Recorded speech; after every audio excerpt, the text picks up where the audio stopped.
Magandang araw po sa inyo, Sir Blair.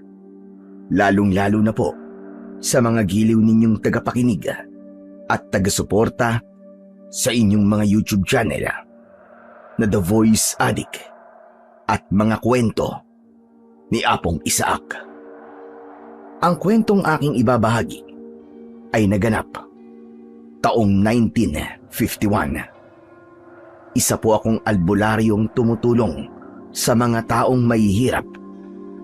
Ginagawa ko po ang bagay na ito dahil meron po akong gustong patunayan sa lahat. Ulila po ako sa mga magulang. Kaya lumaki po ako sa pangangalaga ng kaibigan ng aking ama na si Ninong Roy. Dinala po niya ako sa kanilang baryo at doon po nagsimula ang nakakakilabot kong karanasan na hindi ko po makakalimutan. Bago ko nga po pala simulan ang aking istorya, ay nais ko lamang pong ipaalam na ang mga pangalan at lugar na aking ginamit ay sinadya ko pong binago upang mapangalagaan ang kaligtasan ng lugar sa totoong pinangyarihan ng aking kwento. Kilalanin niyo na lamang po ako sa pangalang Delfina. At ito ang aking kwento. Magandang araw sa iyo, Delfina. Maraming salamat nga pala dito sa mga gamot na ibinigay mo sa akin. Malaking tulong ito para sa anak mong si Buboy. Naku, walang anuman po yun, Mang Arman. Sana ay hindi ka magbago at hindi ka magsawa na tumulong sa amin, Delfina. Malaking bagay kasi itong ginagawa mo para sa amin. Biruin mo, hindi na namin to kailangan bilhin. Napakamahal pa naman ang mga gamot sa butika. Tama po kayo, Mang Arman. Kaya nga po gumagawa po ako ng paraan para ho makatulong sa inyo. Siya nga ho pala. Inumin niyo na rin po ang gamot na ibinigay ko po para sa inyo. Mas mahirap po kung kayo naman po magkakasakit. Salamat sa pag-aalala mo, Delfina. Maswerte kami at nakilala namin ang kagaya mong may mabuting puso para tumulong sa mga tulad kong mahihirap. Magaan po kasi sa pakiramdam kapag nakakatulong po sa ibang tao. O siya, sige na po. Kapag nagkulang po ang gamot nyo, magsabi lang po kayo sa akin. Marami pa po rito. Ipaalam nyo na rin po sa iba na meron na po ulit akong mga gamot. O sige, sasabihan ko na rin ng mga kapitbahay ko. Biglang tumigil sa pagsasalita si Mang Arman nang dumating bigla si Ninong Roy. Kaibigan siya ng ama ko. Magmula nang mamatay ang mga magulang ko, siya na ang nagpalaki sa akin. Para sa kanya, kalokohan lang daw ang pagtulong ko sa ibang tao. Kaya madalas, tinututulan niya ang mga ginagawa ko. Ay nako, Delphin. Tinuturuan mo lang ang mga taong yan na maging tamad. Ninong, wag naman po kayo magsalita ng ganyan sa harap ni Mang Arman. Nakakahiya po sa kanya. O bakit? Wala namang masama sa sinabi ko Dapat pa nga, siya ang mahiya sa atin. Dahil araw-araw siyang nakakatanggap ng tulong mula sa atin. Hindi po araw-araw ang ginagawa kong pagtulong sa kanila, Ninong Roy. Kaya wag po kayo magsasalita ng ganyan. Ay nako, ako na naman ang masama. O siya, sige, ikaw ang bahala. Palagi mo na lamang ipinagtatanggol ang taong yan. Kaya lumalaki ang ulo Dahil sa sinabing yon ni Ninong Roy, nahiya tuloy ako kay Mang Arman. Hindi tuloy ako makatingin sa kanya. Hindi ko alam kung ano ang dahilan at palaging pinagsasalitaan ng masakit ni Ninong Roy si Mang Arman. Gayong ang alam ko dati ay matalik silang magkaibigan at palaging magkasama. Nang hindi ako kumibo, si Mang Arman ang nagsalita. Ayos lang ako, Delphin. Hindi mo kailangan mahiya sa akin. Isa pa, sanay na ako sa ugali ng ninong mo. Dapat lang na masanay ka, Arman. Dahil araw-araw tayo nagkikita sa tapat ng bahay ko. Kaya alam mo na rin kung ano ang ugali ko. Hindi ko sinasabing masamang humingi ng tulong sa iba. Pero kapag araw-araw na, aba, ibang usapan na yon. Ninong Roy, pwede ba? Iwan niyo na lamang po kami dito ni Mang Arman. Sige na po. Hindi po ba't meron pa kayong gagawin sa likod ng bahay? Ay nako, pambihira naman oo. Ipinagtatabuyan mo yata ako Delphin. Hindi naman po sa ganun, Ninong. O siya, sige na nga. Maiwan na kita rito. Iiling-iling na umalis sa tabi ko si Ninong Roy. Pagkatapos, sinulyapan ko si Mang Arman. Mang Arman, pasensya na po talaga kayo sa mga sinabi ng ninong ko Magmula po kasi nang mamatay ang kanyang asawa at anak, nagkaganyan na po siya. Ewan ko ba? Huwag mo kong alalahanin, Delphin. Ayos lang ako. Ako nga ang dapat na humingi ng pasensya sa iyo dahil sa tulong na ginagawa mo para sa anak ko. Ay nako, huwag niyo pong sabihin yan. Ang mahalaga po ay nakakatulong po ako sa inyo. Isa pa, hangad ko rin po ang paggaling kagad ni Buboy. Matagal ko nang dinadasal sa Diyos na sana pagalingin niya na ang anak ko. May awa po ang Panginoon, Mang Arman. Kaya pakikinggan po niya ang panalangin ninyo. Hindi na nga ako nakakapagtrabaho ng maayos dahil doon. Dahil kailangan ko siyang bantayan sa gabi. Ang hirap kapag walang asawang makakatuwag sa buhay. Tama po kayo.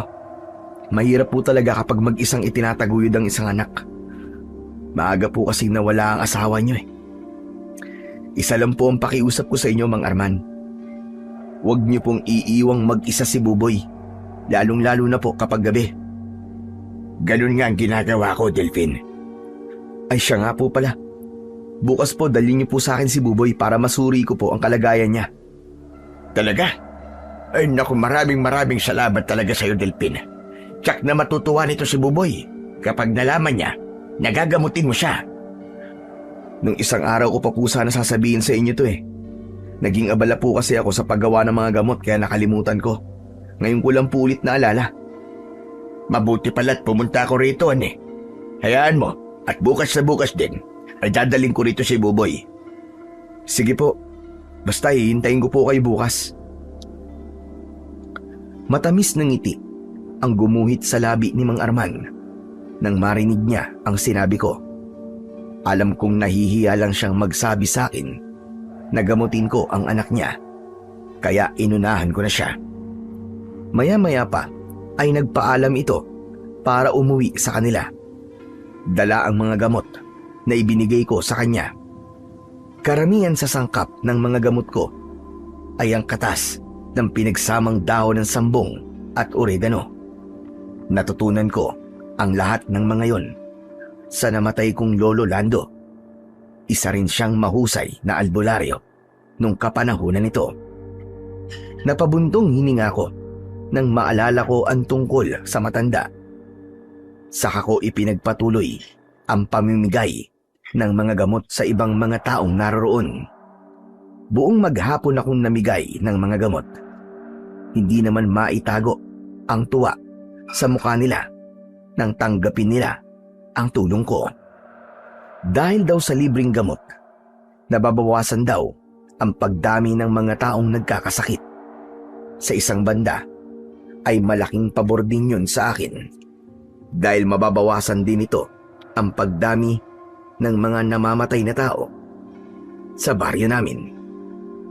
Pagkatapos maubos ang mga gamot na ipinamimigay ko, nagtungo ako sa bahay ni Tatang Teban. Ang matanda ay sikat na magbabayo ng palay sa aming lugar. Binabayaran siya ng mga tao para sa kanilang bigas. Masipag din magtanim ng halamang gamot si Tatang Teban. Sa katunayan nga, sa kanya nang gagaling ang mga gamot na ipinamimigay ko ng libre sa mga tao. Pagdating ko sa bahay ng matanda, agad akong dumiretso sa loob ng bahay nito at nadatnan ko siyang nagbabayo ng palay gamit ang lusong na gawa sa kahoy. Magandang hapon po, Tatang Teban. Aba, ikaw pala yan, Delphin. Ano't naparito ka? Gusto ko lang po magpasalamat para sa mga ipinadala niyo pong mga dahon ng sambong at oregano kahapon. Ay naku, walang problema yun. Ano ka ba? O ano, kumusta naman? Sapat ba mga daon ng sambong at oregano? Sapat lang po. Ipinagtira ko nga po kayo ng isang maliit na boteng may laman ng katas ng sambong at oregano. Abay, hindi ka na sana nag-abala pa, Delphin. Hayaan niyo na po. Para naman po may gamot din kayo. Namigay na nga rin po ako ng mga gamot sa mga tao kanina eh. Abay, ganun ba? O basta ha, kapag kailangan mo pa ng mga daon ng sambong at oregano, huwag kang mahihiyang magsabi sa akin. Tumigil ang matanda sa ginagawa nito. Saka siya tumingin sa akin ng diretso. Tila ba, naghihintay ito na iabot ko sa kanya ang boteng hawak ko. Siya nga po pala. Ito na po ang gamot nyo. Sige, hindi ko tatanggihan yan. Pakilagay mo na lang dyan sa ibabaw ng estante. Tatapusin ko lang tong ginagawa ko.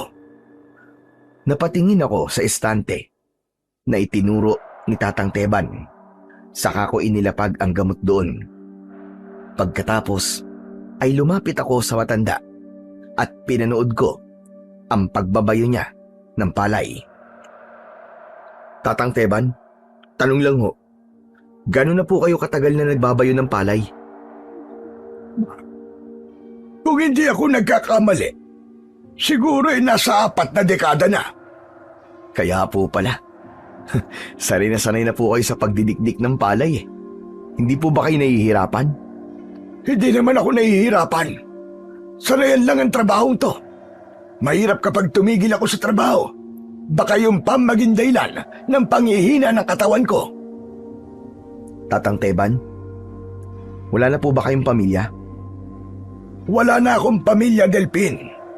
Iniwan ako ng una kong asawa. May anak ako sa kanya, isang lalaki. Pero nabalitaan ko nagpakamatay ito dahil niloko raw ng asawa. Nag-asawa po ba kayo ulit? Oo, pero maaga namatay ang pangalawa kong asawa. Hindi kami nabigyan ng anak. Kaya heto, mag-isa lang ako sa buhay. Siya nga pala, maiba tayo ng usapan. Paano mo ba ginagawa mga gamot na ipinamimigay mo sa mga tao? Yun po ba? Madali lang po ang paggawa ng gamot, Tatang Teban. Dinidikdik ko po ang mga dahon ng sambong at oregano. Pagkatapos po, pipigain ko po sa mali sa tela. Saka kukunin ang katas nito. Kapag nailagay na po sa malinis na garapon ng mga katas, pahamugan ko po at paseserinuhan ko naman po sa labas ng bahay. 3 araw lang po ang palilipasin. Pwede na po itong inumin. Aba, madali lang palang paggawa ng gamot. Madali lang po talagang gumawa ng gamot, Tatang Teban. Tsaka, hindi po masama sa kalusugan ang katas ng sambong at oregano. Sa halip po, marami pong benepisyo ang ibinibigay nito sa kalusugan ng tao. Teka ho, bakit nyo nga po pala naitanong? Nagbabalak din kasi akong gumawa ng gamot para sa sarili ko. Isa pa, gusto ko rin makatulong sa'yo. Sapat na po ang pagbibigay niyo sa akin ng mga halamang gamot bilang tulong. Malaking tulong na po yung para sa akin, kaya ayos lang po. Hindi niyo na po kailangan mahiya sa akin. Ako nga po ang dapat na mahiya sa inyo eh. Dahil palagi niyo po akong binibigyan ng mga halamang gamot. Hindi mo kailangan mahiya sa akin. Natutuwa kasi ako sa ginagawa mong pagtulong sa ating mga kababaryo. Masaya po kasing gawin yun, Tatang Teban. Ay siya nga po pala. Mabuti na lang po at bihira po kayong magkasakit ano. Mabigat po kasi ang trabaho niyo eh. Aba, sa edad niyo pong yan, kaya niyo pang magbayo ng palay. Abay siyempre, parang ensayo ko na rin ang pagbabayo ng palay. Napapanatili nito ang lakas ng mga braso ko. May pagkakataon po ba na gusto niyo na pong tumigil sa ginagawa niyo? Abay oo naman, pero iniisip ko ang kalusugan ko. Kapag tumigil ako sa ginagawa ko, baka lalo lamang akong magkasakit. Bakit nyo nga po pala nahihiligan pong magtanim ng mga halamang gamot? Dahil malaking tulong para sa akin ang may gamot sa loob ng bakuran ko. Lalo na kapag nakakaramdam ako ng hilo. Ngumunguya lang ako ng talbos ng daon ng sambong at agad na nanunumbalik ang lakas ng katawan ko.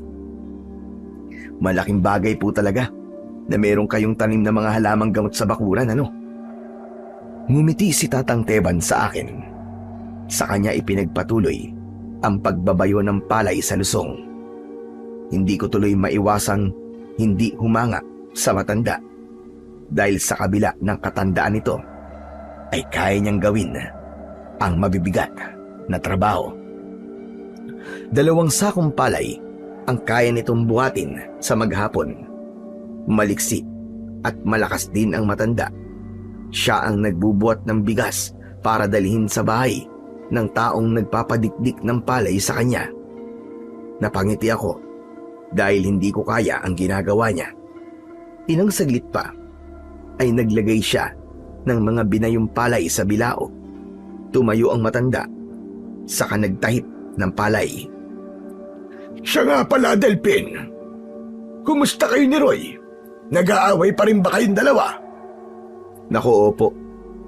Madalas pa rin po kami nagtatalo ni Ninong. Kahit maliit na problema ay pinalalaki po niya. Kagaya po kanina, sa harap mismo ni Mang Arman. Nagsalita ba naman siya ng masakit? Abay, nakakahiya nga po eh. Nako, ikaw nang bahalang magpasensya sa ninong mo. Ganun na nga po ang ginagawa ko, kaya lang nakakagulat kapag minsan bigla na lang pong nagtataas ng boses at walang pinipiling lugar. Ay nako, ang laki na talaga ng ipinagbago ni Roy. Mabait naman siya dati. Nagbago lang siya nang mamatay ang kanyang asawa at anak. Abay, muntik nang mabaliw ang ninong mong yan. Akala ko nga hindi na masasaulian. Tatang Teban, ano po ba talaga ang totoong nangyari sa kanyang mag-ina? Hanggang ngayon ba ay hindi mo pa rin alam kung ano ang totoong nangyari sa kanila? Opo Ayaw niya po kasing pag-usapan namin. Palagi po siyang umiiwas kapag nagtatanong po ako ng tungkol po sa kanyang mag-ina. Ganito kasi ang kwentong yon. Lasinggero kasi si Roy dati. Madalas siyang inaabot ng madaling araw sa pakikipag-inuman niya sa kanyang mga kaibigan. Kahit malapit ng manganak si Tere, iniiwan niya pa rin ito para sa alak. Isang gabi, umuwi siya ng lasing. Nadatnan niya ang kanyang asawa. Patay na at nakaandusay sa sahig ng kanilang kwarto. Hala, hindi ko po alam na gano'n na nangyari kay Ninang Tere ah. Bakit po ba siya namatay? Ang sabi, may sakit daw sa puso si Tere. Kaya nang inabot siya ng panganganak, bigla siyang inatake sa puso. Saktong paglabas ng bata, namatay rin ito. Dahil nakakain na raw ito ng dumi habang nasa loob pa lang ng sinapupunan ng kanyang ina. Kung may tumulong sana sa mag-ina, baka raw nailigtas sila at buhay pa ang mga ito. Nabigla ako sa mga nalaman ko ng oras na yon. Nakaramdam ako ng awa para kay Ninang Tere at sa anak nito. Napabuntong hininga naman si Tatang Teban. Sa kanya ipinagpatuloy ang pagkikwento. Nagwala noon si Roy. Hindi niya matanggap ang nangyari sa asawa at anak niya. Sinisi niya ang kanyang sarili. Tapos nagalit din siya sa mga kapitbahay niya dahil wala man lang daw tumulong sa kanyang asawa. Ano po nangyari pagkatapos nun? Inimbestigahan ng mga pulis si Roy dahil may napansin silang sugat sa leeg ng mga bangkay. Ho? Ano pong klaseng sugat? May butas sa leeg. Ang mga bangkay. Natuyo kasi ang katawan ng mag-ina. Para bang sinipsip ang kanilang dugo. Ano po? Ito nga hinala ng mga tao. Aswang daw ang may gawa nun sa kanila. Dati na kasing may aswang na sumalakay sa baryo natin. Hindi ba't hindi kinikilala ng batasan tungkol sa mga aswang? Kaya si Roy ang pinaghinalaan ng mga pulis na pumatay sa kanyang mag-ina. Naku, hindi po magagawa ni Ninong Roy yun. Sigurado po ako ron. Tama ka. Kaya nga marami ang tumistigo para sa kanya. Yung mga taong nakainuman ni Roy, sila ang nagpatunay sa mga pulis na kasama nila ito nang gabing mamatay ang kanyang asawa at anak. Kaya yon, sinarado ng kaso nang hindi nalalaman kung sino ang totoong pumatay sa kanyang mag-ina. Magmula noon, alam na ng mga tao na merong aswang sa baryo natin. Kaya si Kapitan Nolasco, gabi-gabi siyang nagroronda sa baryo natin. Lingid sa kaalaman ng lahat, alam ko rin ang tungkol sa lahat ng uri ng mga aswang, maliban sa aswang na anduduno. Bago lamang siya sa pandinig ko, kaya hindi pamilyar sa akin ang kakayahan nito. Hindi lang talaga ako makapaniwalang biktima ng aswang ang mag-ina ni Ninong Roy. Kaya siguro, ayaw na nitong pag-usapan pa ang tungkol sa kanyang asawa at anak. Siya nga po pala, Tatang Teban. Ano po bang pinagbatayan ng mga tao para masabi nilang aswang nga ang pumatay sa mag-ina ni Ninong Roy? Pinagbatayan ng mga tao ang sugat ng mag-ina sa kanilang leeg, para bang gawain ng matulis na dila ng aswang na anduduno. Ang anduduno lang ang may gawa ng ganong klaseng paraan ng pagpatay. Ang aswang na anduduno ay isang nilalang na kumakain ng taong namatay sa sakit. Binabantayan niya sa gabi ang bahay ng bibiktimahin niya. Malakas ang pang-amoy nito. Alam niya kapag may sakit ang isang tao at malapit ng mamatay.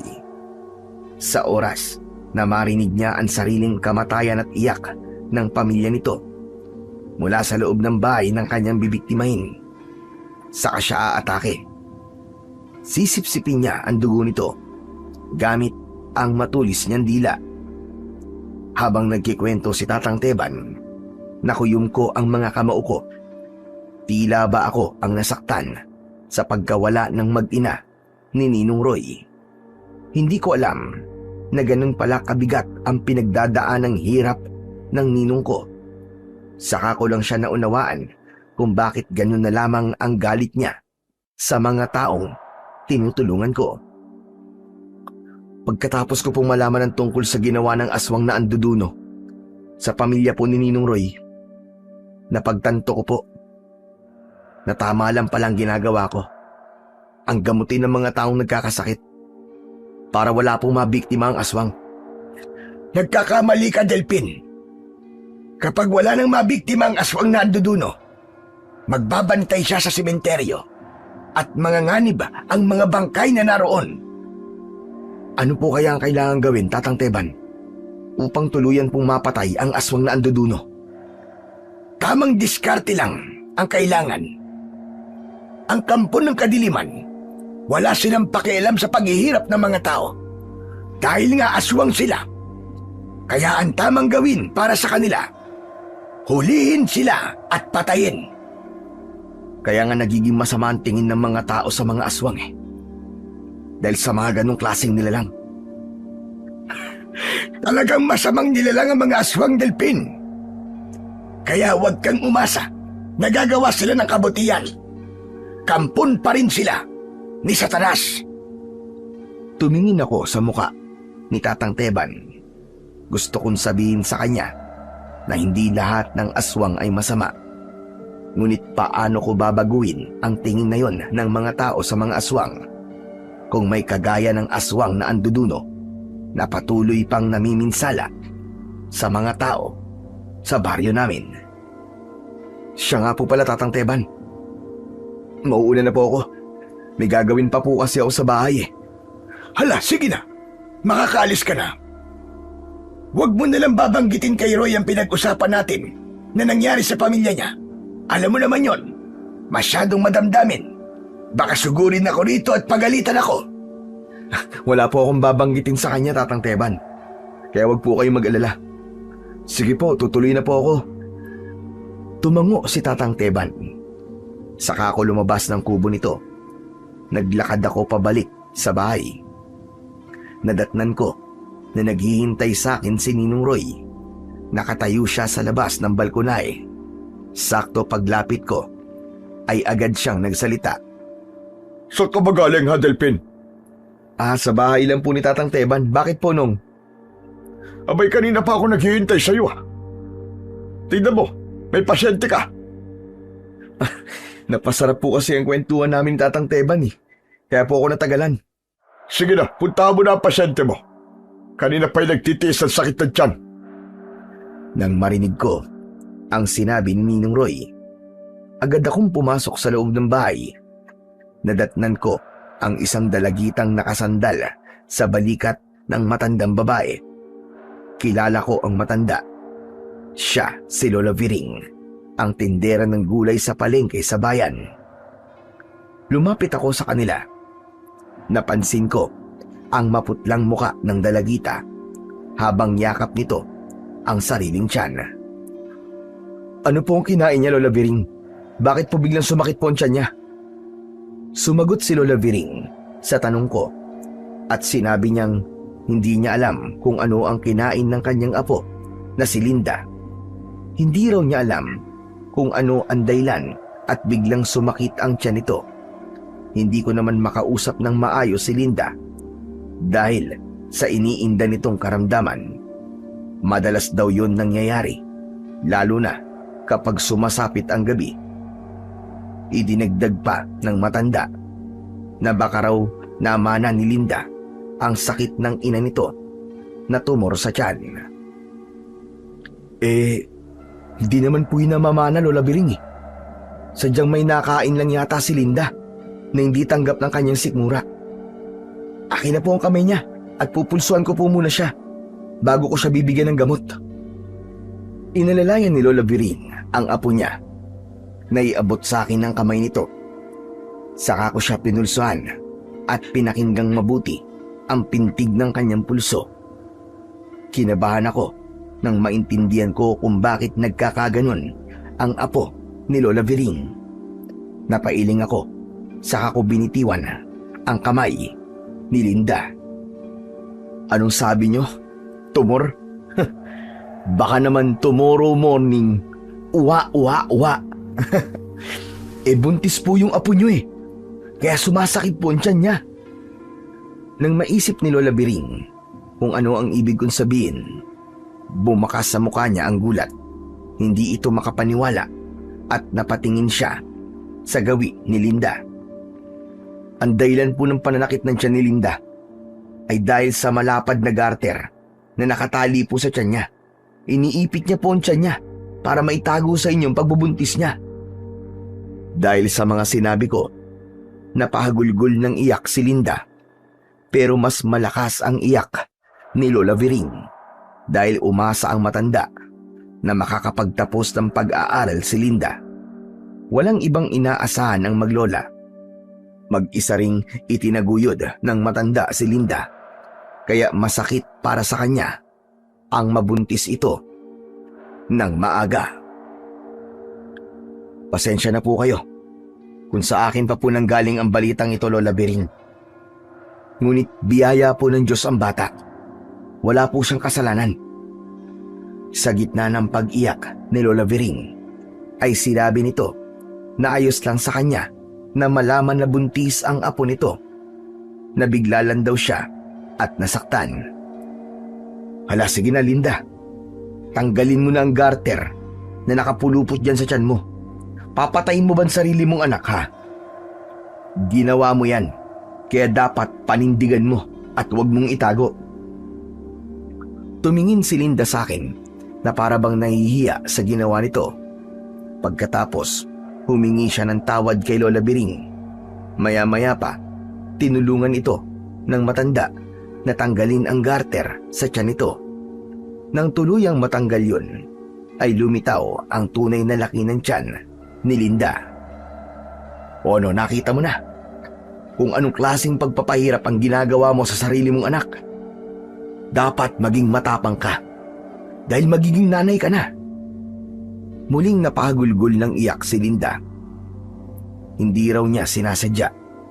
Natakot lang daw siyang harapin ang pagbubuntis niya, lalo pa at iniwan daw siya ng lalaking nakabuntis sa kanya. Sa pagkakataong yun, pumasok sa sala si Ninong Roy at lumapit siya sa amin para pagsabihan din si Linda. Mabuti na lang pala at nagpagamot ka kay Delphin, Linda. Dahil kung natagalan, Baka may nangyari na masama sa'yo, pati na sa magiging anak mo. Kaya ang bawat desisyon, dapat pinag-iisipang mabuti. Tama si Ninong Linda. Kaya wag mo nang uulitin yan, ha? Tumango si Linda bilang tugon niya sa sinabi ko. Akma na sanang magsasalita ako nang bigla akong natigilan. Nalanghap ko kasi ang malansang singaw ng katawan ni Linda. Palatandaan yon na bukod sa pagbubuntis nito ay mayroon pa itong mas malalang karamdaman. Malakas ang pang-amoy ko. Alam ko kagad kapag may sakit ang isang tao. Sandali, Linda. May pagkakataon bang nahihirapan kang huminga? Tumango si Linda. Sinabi nito na mayroong pagkakataong sumasakit din ang kanyang dibdib. Dati raw ay bihirang mangyari yon. Pero nang magbuntis siya, napapadalas na raw ang pananakit nito at kung minsan ay nawawalan pa raw siya ng malay. Nang marinig ko yon, mabilis kong kinuha ang garapon sa ibabaw ng lamesa. May laman yon na katas ng pinagsamang dahon ng sambong at oregano. Kinalog ko ang laman nito. Saka ko inihaplas sa tiyan ni Linda. Lumitaw ang kulay ubing guwit sa tiyan nito. Yun ang palatandaan na tama nga ang hinala ko. Bigla akong nag-alala at napatingin sa gawi ni Lola Viring. Kaya naman, bigla siyang nagtanong kung ano raw ang nakita ko sa tiyan ng kanyang apo. Malala na po ang sakit niya sa baga. Nagsisigarilyo po ang apo niyo. At batay sa pagkakasuri ko, sa kulay ng kanyang tiyan, dumudura na rin po siya ng dugo. Tama ba ako, Linda? Tumango si Linda bilang tugon sa tanong ko. Sa labis na pagkabigla ay nawalan ng malay si Lola Viring. Mabuti na lang at nasaloko ang matanda. Saka ko siya inihiga sa upuan. Tinulungan ako ni Ninong Roy na alalayan si Lola Viring hanggang sa nagkamalay ulit ito at kalmado nang nakipag-usap sa akin. Lola Viring, mahirap na pong gamutin ang sakit ni Linda. Isa pa, buntis po siya. Siguro po, kailangan muna niyang uminom ng mga herbal para mabawasan po ang pananakit ng dibdib niya. Heto po, kunin niyo po itong maliit na bote na merong katas ng dahon ng sambong at oregano. Malungkot na tinanggap ng matanda ang boteng iniaabot ko. Awa ang naramdaman ko para sa kanya. Napansin ko rin na nanginginig ang kamay nito dahil sa labis na pag-aalala. Pagkatapos kong ipaliwanag kung paanong gagamitin ang gamot, ay nagpasalamat ang mga ito. Simula po mamayang gabi, painumin niyo po si Linda ng gamot, ha. Kailangan niyo rin pong magsaboy ng asin sa paligid ng bahay niyo, Lola Biring. Hanggat maaari po, ay wag na wag niyo pong iiwang mag-isa si Linda. Alam ko po na alam niyo kung ano po ang ibig kong sabihin. Lola Biring, makinig po kayo kay Delphin. Para rin po yan sa inyong apo. Dagdag ni Ninong Roy sa mga ibinilin ko sa matanda. Maya-maya pa ay nagpaalam na ang maglola. Naiwan kami ni Ninong Roy na malalim ang iniisip. Pagbaling ko ng tingin sa nakabukas na bintana ay bigla akong natigilan. Bigla akong kinabahan nang magsalubong ang tingin namin ng isang matandang babaeng nakatayo sa labas ng bakuran namin. Nanlilisik ang kanyang mga mata habang nakangisi ng nakakakilabot. Nang tatayo sana ako para silipin ito sa bintana, ay bigla siyang umalis. Ninong Roy, sandali. Kilala niyo po bang matandang babaeng yun na madalas pong nakatambay sa labas ng bakuran natin? Wala akong kilalang matandang babae na madalas na tumatambay sa tapat ng bakuran natin. Teka, bakit mo ba naitanong? May nakita po ako ngayon. Kaalis lang po niya. At kanina pa po siya nakatingin sa atin. Nakakatakot po kasing tumingin eh. Para bang kakain ng buhay. Sana sinabi mo kagad sa akin nang makita ko kung sino siya. Sa tingin ko po hindi siya taga rito. pero palagi ko po siya nakikitang nakatingin sa akin. Ngayon ko lang po siya natitigan ng matagal. Iba po ang kutob ko sa matandang babaeng yon.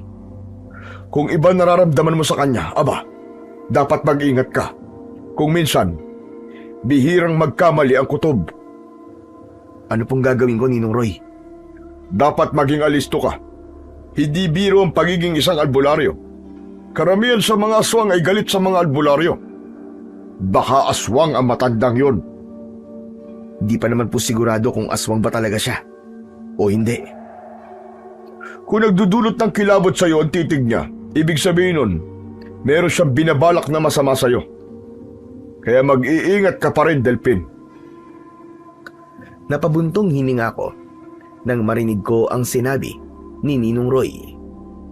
Saka ako nagpaalam sa kanya para magpahinga sa loob ng silid ko. Nang gabing yon ay hindi ako dinalaw ng antok. Hindi mawala sa isip ko ang matandang babaeng nakita ko kanina. Idagdag pa ang pag-aalala ko para kay Linda. Kaya naman naisip kong bumangon at lumabas ng bahay. Kinuha ko ang buntot ng pagi na nakasuksok sa bubong ng balkonahe. Mahigpit kong hinawakan ito. Saka ako umalis at tinaak ang daan papunta sa bahay ni Linda at Lola Biring. Nang mga sandaling yon, maliwanag ang paligid dahil sa liwanag na nanggagaling sa bilog na buwan. Kung tama ang kutob ko, binabantay ng aswang na anduduno si Linda. Hihintayin niyang mamatay ito, kaya kailangan kong magbantay sa bahay ni Lola Biring. Pagkalipas ng kalahating oras kong paglalakad, narating ko na ang bahay ng mga ito. Nagtago ako sa makapal na halamanan. Hinintay kong uminit ang buntot ng pagi, yung kasi ang palatandaan ko kung meron ng aswang sa paligid. Nang masiguro kong walang nilalang na nagbabantay sa bahay ng dalawa, lumabas ako sa aking pinagtataguan at lumapit na ako sa bahay ng mga ito. Tao po? Tao po, Lola Biring? Linda? Gising pa ba kayo? Ilang segundo ko naghintay sa tapat ng pintuan ng mga ito. Saka ko narinig ang mahinang yabag ng mga paa ni Lola Biring. Pagbukas niya ng pinto ay gulat na gulat ito. Tinanong niya ako kung ano raw ang ginagawa ko sa tapat ng bahay nila. Nag-aalala po kasi ako sa inyo eh. Baka hindi niyo po kayanin ang pagbabantay kay Linda. Napaiyak si Lola Biring at bigla niya akong hinawakan sa braso. Sabi niya na inaapoy raw ng lagnat si Linda. Ayaw rin daw nitong inumin ang gamot na ibinigay ko sa kanya. Kaya naman, tamang-tama lang daw ang pagpunta ko sa bahay nila dahil kailangan daw niya ang tulong ko. Mabilis akong pumasok sa loob. Dumiretso ko sa silid ni Linda. Bumungad sa paningin ko ang nanginginig na katawan nito habang nakabalot ito sa kumot. Pinagpapawisan din ito ng malapot. Tuluyang lumitaw ang mga sintomas ng isang taong may malubhang sakit sa baga. Kaya naman, agad ko siyang nilapitan at hinawakan ang kamay niya. Lola Biring, kumuha po kayo ng palangganang may maligamgam na tubig. Kailangan mapunasan po ang buong katawan ni Linda. Mabilis na sumunod sa utos ko si Lola Biring. Nang mawala siya sa paningin ko, saka ko lang dinukot ang maliit na bote sa bulsa ko. Meron itong laman na langis na nagtataglay ng malakas na orasyon. Tinitigan ko ang hawak kong buntot ng pagi. Binuhusan ko ito dahil umaasa akong magagamit ko ito laban sa aswang na anduduno. Ayon sa matatandang paniniwala, ang buntot ng pagi ay mabisang pangontra at panlaban sa mga aswang. Sa oras daw na tamaan ng buntot ng pagi ang katawan ng halimaw, mag-iiwan daw yun ng malalalim na sugat at hindi raw nito mapapagaling ang sarili. Ngunit may kahinaan din ang buntot ng pagi. Hindi raw ito tumatalab sa aswang na hindi kumakain ng karne ng tao. Hindi rin daw nito kinikilala ang aswang sa oras na nasaan yung tao ito. Ilang beses ko nang napatunayan ang bagay na yon. Maya-maya pa ay biglang pumasok sa loob ng silid si Lola Viring. Dala ang palanggana. Kinuha ko yun at inilapag sa katre. Sinimulan kong punasan ang katawan ni Linda habang nasa tabi niya ang buntot ng pagi. Pero biglang tumirik ang kanyang mga mata. Kaya agad ko siyang hinilot sa braso upang bumaba ang kanyang lagnat. Diniinang ko rin ng daliri ang kanyang sikmura upang mawala ang pagtitirik ng kanyang mga mata. Habang si Lola Biring ay umiiyak na nakaalalay sa kanyang apo. Ngunit humugot ng malalim na hininga si Linda at sa pagbagsak ng kanyang kamay sa saig ng katre, napasigaw ng malakas si Lola Biring.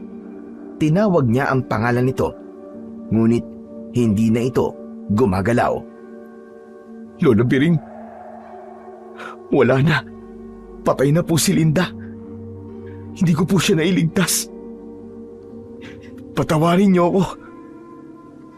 Mas lalong lumakas ang hagulgol ng matanda habang yakap nito ang katawan ng kanyang apo. Panay ang tawag niya sa pangalan nito. Pinagsisihan niya na hindi niya kagad pinainom ng gamot si Linda. Tatagan niyo lang po ang loob niyo, Lola Biring. Huwag niyo pong sisihin ang sarili niyo.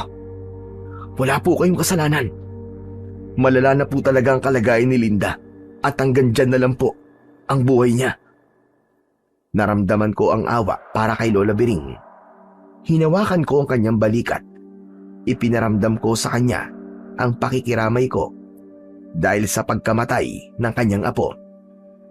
Mabubuhay itong mag-isa at haharapin ng lungkot ng walang kasama. Sa pagkakataong yun, nabigo ako. Hindi ko matanggap na wala akong nagawa para tulungan si Linda. Nakikiramay po ako sa pagkamatay po ni Linda, Lola Biring. Tumango ang matanda habang hindi pa rin ito binibitiwan ang katawan ng kanyang apo. Nang magpasalamat siya sa akin, ay lumabas akong sandali sa bahay upang sumagap ng hangin. Ngunit bigla kong napalinga sa paligid nang maramdaman kong tila may nakatingin sa akin. Kasunod ng pagbabago ng simoy ng hangin, amoy nabubulok na laman ng tao. Aswang! May aswang sa paligid! Mabilis akong tumakbo papasok sa loob ng bahay ni Lola Biring. Kinuha ko ang buntot ng pagi sa tabi ni Linda. Saka ako bumalik sa labas at nagmatsyag sa paligid. Naramdaman ko na biglang kumulo ang bote ng langis mula sa loob ng bulsa ko. Kaya naman, pumunta ako sa gitna ng bakuran. Itinutok ko sa kawalan ang buntot ng pagi. Nahirapan akong pakiramdaman ang kilos ng aswang dahil mas nangingibabaw ang iyak ni Lola Biring. May aswang anduduno sa paligid. Kailangan maging alerto ko. Matyaga akong nagbantay sa labas ng bahay, pero walang aswang na nagpakita sa akin. Nilibot ko rin ang paligid ng bahay ng matanda, ngunit wala akong nakita.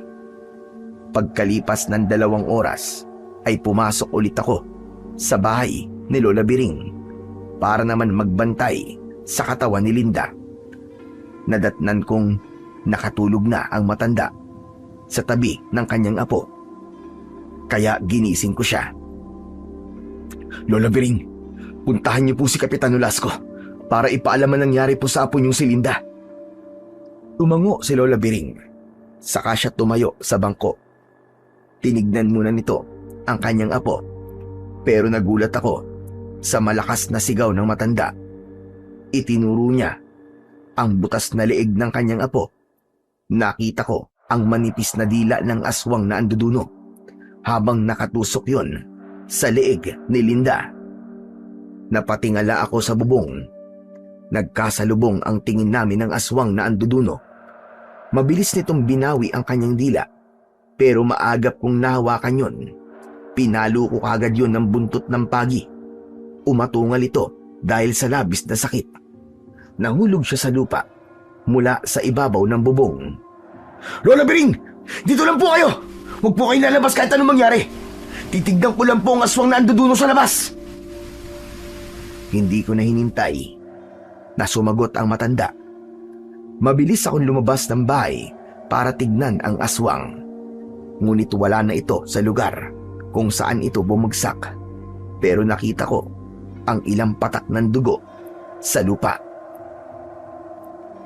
Nasugatan ko siya sa dila. Hindi niya mapapagaling ang sugat niya. Madali ko na lang siyang matutuntun. Kailangan ko siyang mahanap.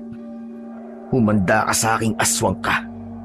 Magbabayad ka sa ginawa mo kay Linda. Nang mapansin kong may tumakbong anino papasok sa kakahuyan, tumakbo ako ng mabilis para sundan ito. Malinaw ang mga mata ko sa dilim at malakas din ang pang-amoy ko. Kaya natitiyak kong aswang na anduduno ang nakita ko. Yun nga lang, naisahan ako ng aswang.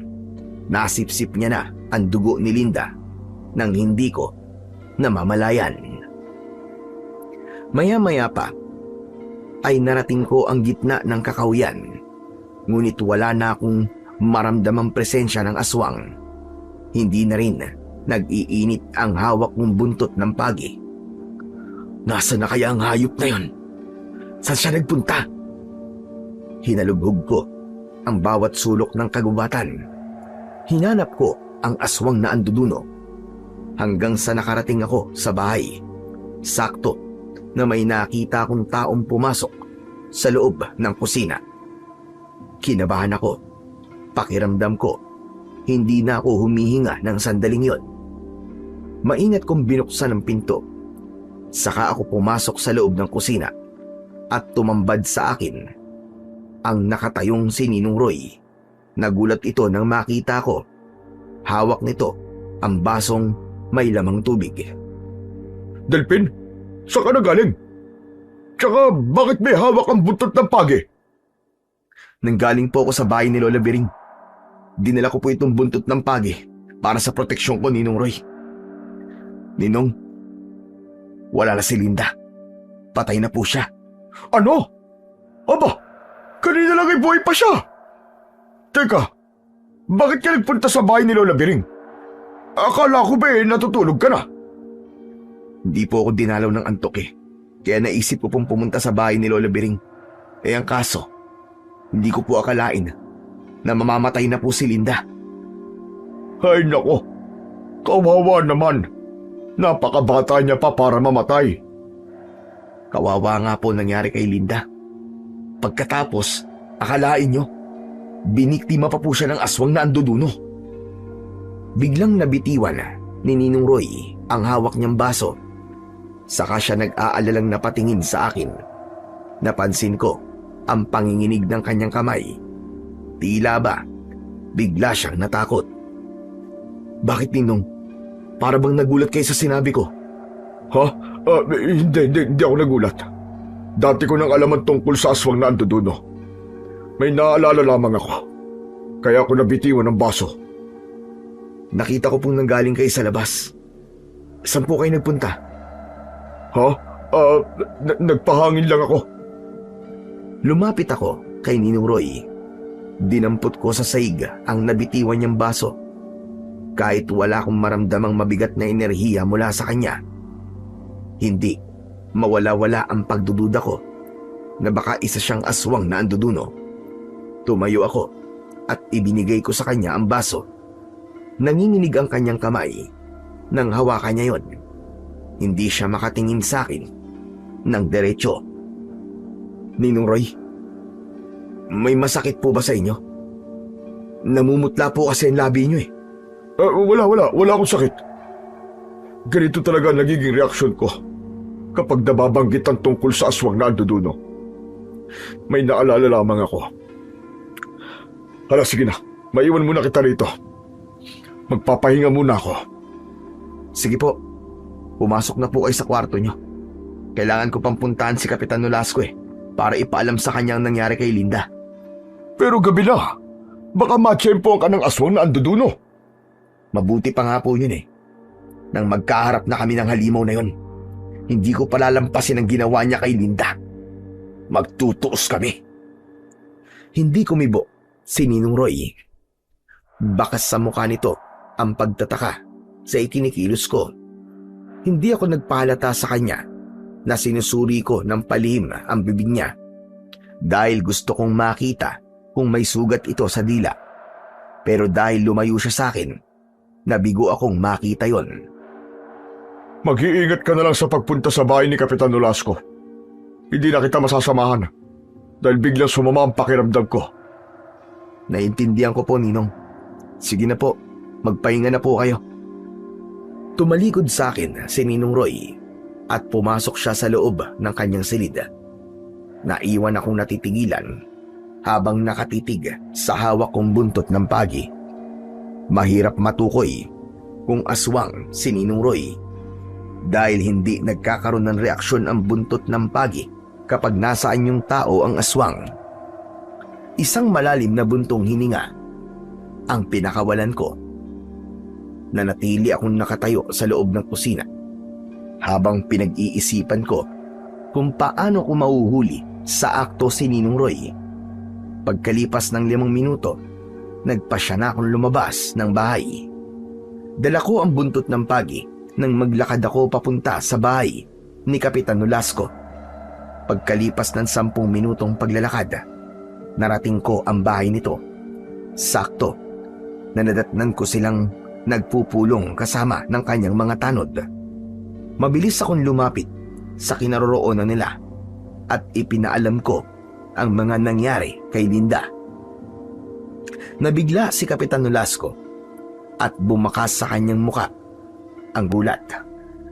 Dahil nakita pa lang daw niyang nagpagamot sa akin si Linda kasama si Lola Biring.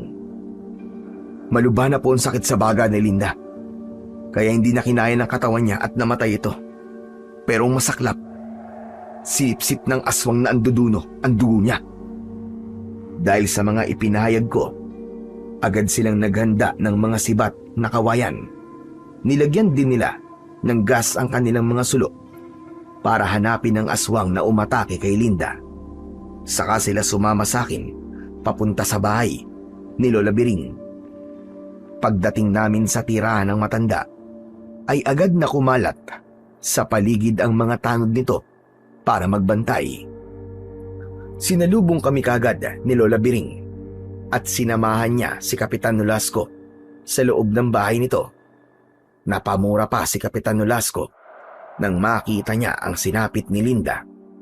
Sinuri niya ang itsura ng sugat nito sa leeg. Bumakas ang galit sa mukha nito. Umiling siya at sinabing nangyari rin yun sa pamilya ni Ninong Roy. Yun daw ang palatandaan na nagsisimula na naman daw ang aswang sa paghahasik ng lagim. Nagkagulo ang mga tanod dahil sa takot. Dahil doon ay mas lalong pinaigting ni Kapitan Nolasco ang pagbabantay sa gabi, lalo na sa bahay ng mga taong may sakit. Nang dahil sa mga nangyari, nakiusap sa akin si Kapitan Nolasco na gamutin ko raw ang mga taong may iniindang karamdaman upang maiwasan ang ganong klaseng pangyayari. Sige po, makakaasa po kayo, Kapitan. Gagawin ko po ang lahat para mapigilan po ang pagkakaroon ng sakit ng mga tao. Nagpasalamat sa akin si Kapitan Nolasco. Sa kanya inasikaso ang pagpapalibing kay Linda. Nagtulong-tulong ang mga tao para alalayan si Lola Biring. Nang makarating kay Tatang Teban ang nangyari sa apo ni Lola Biring, ay nagatid din ito ng tulong para sa matanda. Si Mang Arman naman ang nagbigay ng pagkain para sa mga taong nakikipaglamay, habang si Ninong Roy naman ang nag-asikaso sa paglilibingan ni Linda. Kahit papano, nakaraos si Lola Biring sa tulong ng mga tao. Pagkalipas ng 1 linggo, ay naging abala ko sa panggagamot at nakalimutan ko ang tungkol sa pagdududa ko kay Ninong Roy dahil kumalat sa aming baryo ang tungkol sa aswang na anduduno. Dumagsa ang mga pasyente na nagpapagamot sa akin. Nag-aalala sila na baka mabiktima rin sila ng mga aswang. Pinakahuling ginamot ko ng gabing yon ay si Buboy. Maputla na ito at hirap ng lumunok ng tubig. Ayon sa bata, ay nasugat na raw ang lalamunan niya dahil sa madalas niyang pag-ubo. Pagkatapos kumpulsuhan si Buboy, ay nagtanong si Mang Arman. Delpin, kumusta ang anak ko? Base po sa pagkakasuri ko po sa anak niyo, Mang Arman, hindi na po tinatanggap ng katawan niyang gamot. Isinusuka na po niya. Diyos ko, may iba pa bang paraan para gumaling ang anak ko? Meron po. Kailangan niya na pong magpakonsulta sa doktor. May pamumuong dugo po sa loob ng kanyang baga. Madali kong nalalaman ang kalagayan ng pasyente ko, batay sa tibok ng kanyang pulso, pati sa singaw ng kanyang katawan. Sa oras na malagyan ko ng langis ang tiyan nito, lumilitaw roon ang mga palatandaan ko. Kaya nasabi ko kay Mang Arman ang bagay na yon. Gusto ko mang pagalingin si Buboy, ngunit huli na. Yun lang ang abot ng aking kakayahan. Pero ipinainom ko pa rin sa kanya ang pinagsamang katas ng dahon ng sambong at oregano para mabawasan ang paghihirap ng batang si Buboy. Kasunod ng pagpapaalala ko kay Mang Arman na huwag niyang iiwan ang kanyang anak na mag-isa, lalo na kapag sumasapit ang gabi. Alam ko kung anong gusto mong sabihin sa akin, Delpin. Nasa panganib po ang anak niyo, Mang Arman. Bukas na bukas din po ay dalhin niyo na po ang bata sa ospital. Ito po ang pero. May naitatabi naman po ako dito kahit konting halaga lang. Para po may maipamasahay kayo papunta niyo sa ospital. Sa kanyo na lang po problemahin ang iba kapag naroon na po kayo. Maraming salamat dito, Delpin. Saka na po kayo magpasalamat sa akin kapag gumaling na po ang anak niyo.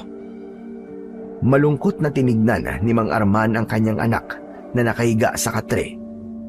Nilapitan niya ito para alalayang bumangon. Nang tumapat sa akin si Buboy ay nagsalita ito.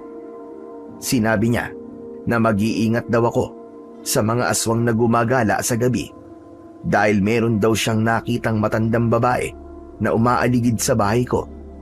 Nakita niya rin daw yun na nakasunod kay Linda.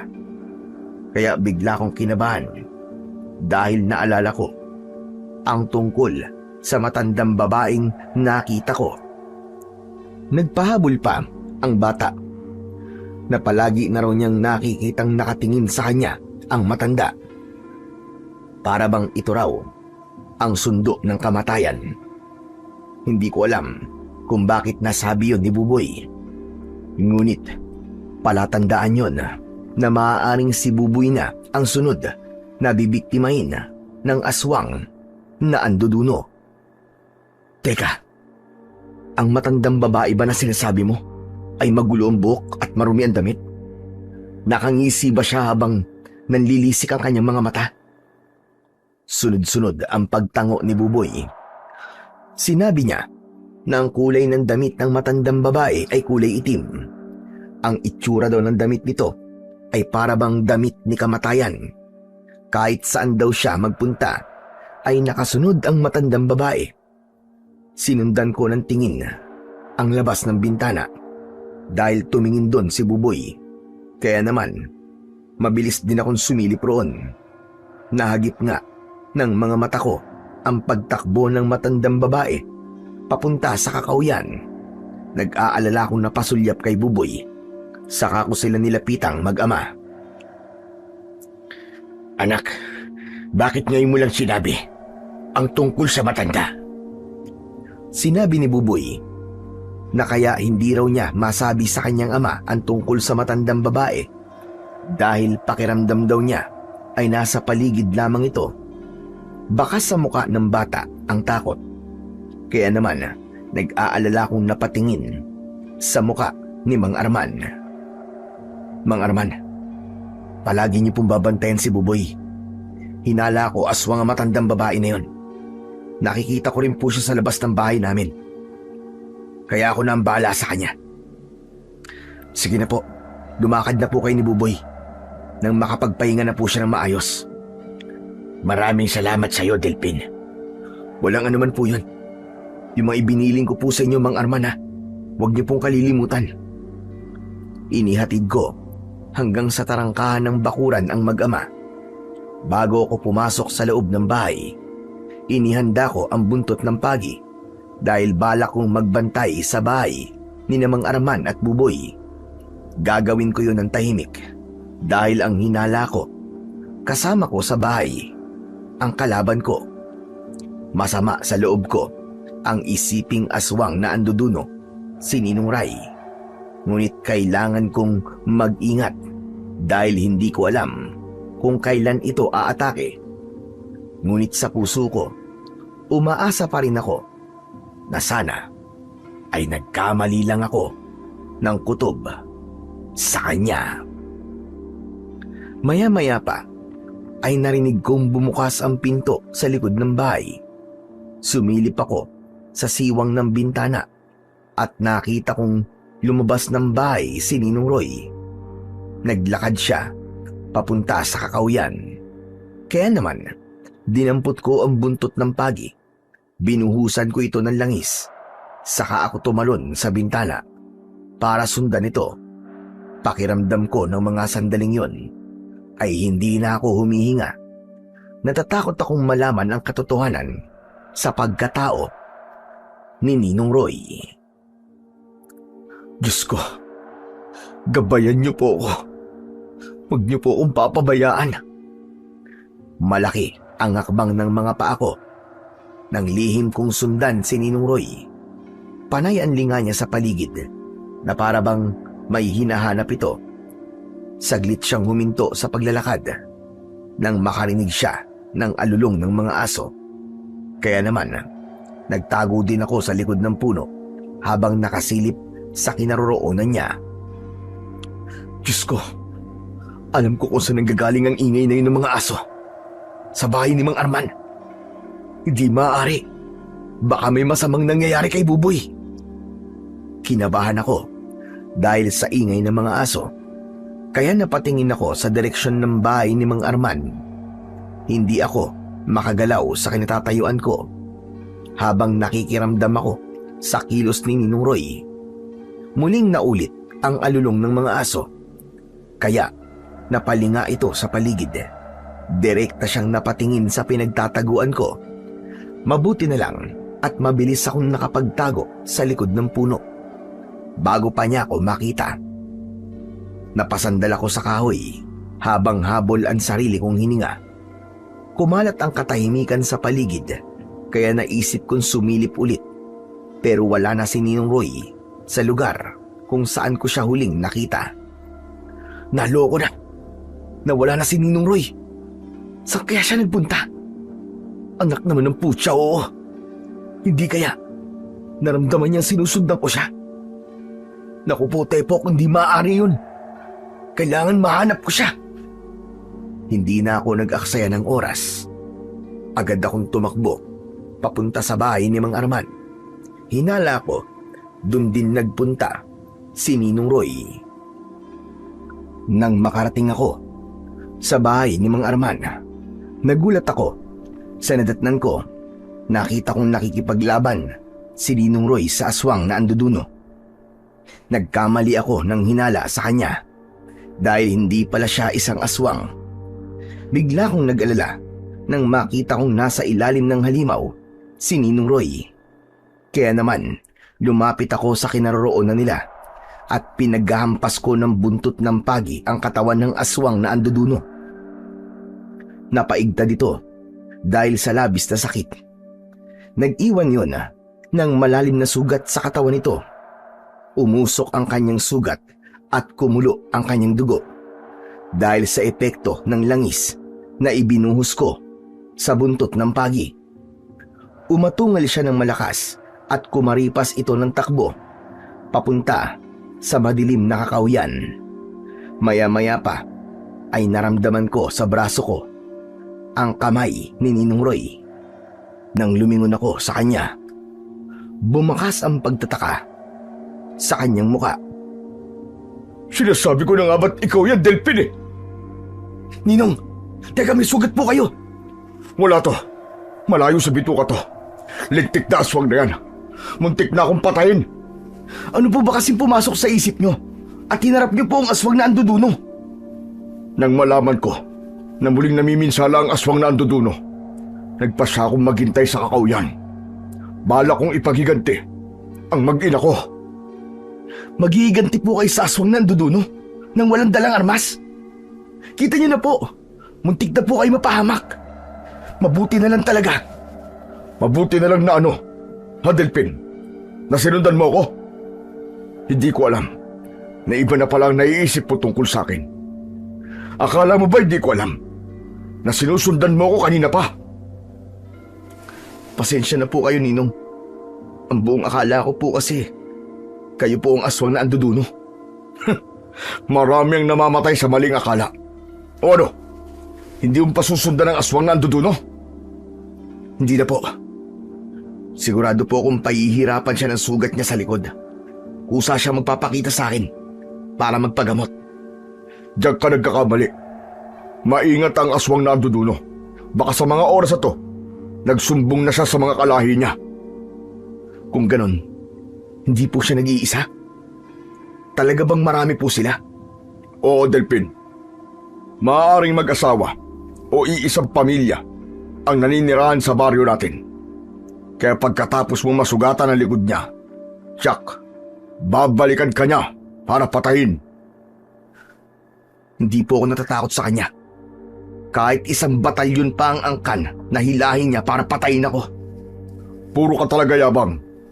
Kaya ka palaging napapahamak eh. Naputol ang pag-uusap namin ni Ninong Roy nang biglang sumigaw si Mang Arman. Hagulgol ng isang amang namatayan ng anak. Nagkatingin ang kaming dalawa at agad na tumakbo papunta sa kinaroroonan ni Mang Arman. Anak ko, Buboy! Bakit mo ko iniwan, Buboy? Gumising ka, anak! Hindi pwede to! Huwag mo kong iiwan!